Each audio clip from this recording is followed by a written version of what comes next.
Hello, mga ka-caretaker! Nagwalis nga lang kami at dahil may pasok ang dalawa kong junakis, ayan at ihatid ko na sila sa school.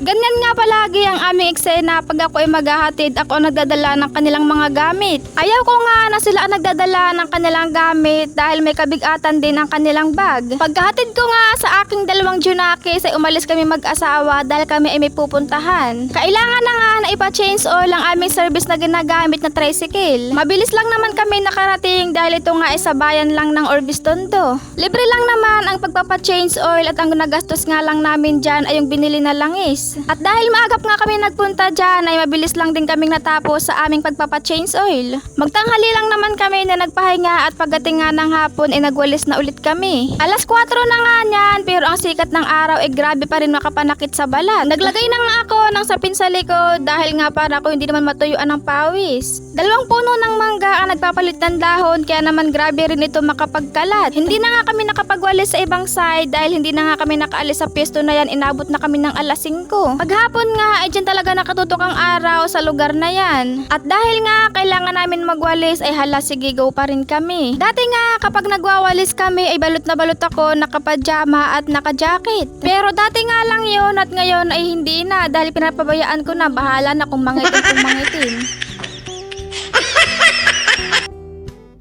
Tinistingan ko nga laang na maging joker ako pero hindi pala sa akin bagay, char. At kung mapapansin nyo nga ay nagpakalbo ang aking asawa kanina dahil nga siya init na. Ilang araw na nga siya na nangungulit sa akin na nagpapakalbo daw siya kaya ngayon ayan pinagbigyan ko na. Tuwang-tuwa naman siya nang siya ay makalbuhan na dahil nga daw masarap sa pakiramdam at maginhawa na. O siya, hanggang dito na lang at salamat sa panonood. Buhay caretaker!